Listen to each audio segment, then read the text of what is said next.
Syadaralun, dari 393 orang bacalek yang dijadwalkan mengikuti uji mampu baca Al-Quran susulan, hanya 15 orang yang hadir di KIP Biren pada Senin 12 Juni 2023, sedangkan lainnya belum ada informasi.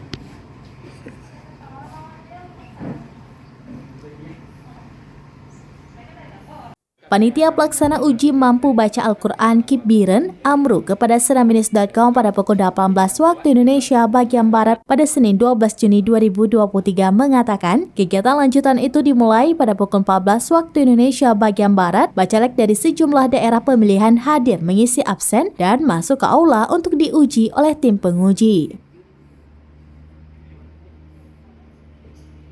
Hingga sore hari hanya 15 orang yang hadir dari jumlah 393 orang yang berhalangan.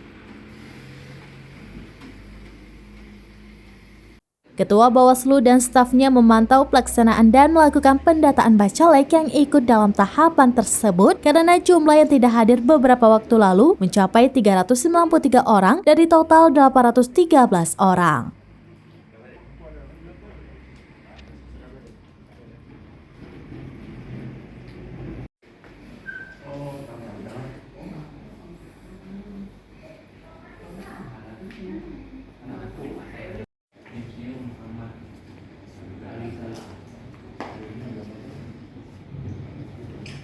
Tidak adanya surat mampu membaca Al-Quran itu kan menjadi salah satu persyaratan sama dengan syarat-syarat yang lain. Jadi dengan salah satu tidak lengkap, tidak ada surat mampu membaca Al-Quran atau tidak ada surat khatam, otomatis dia akan tidak lengkap persyaratannya. Dari Biren, Ismandin Idris, senaminis.com.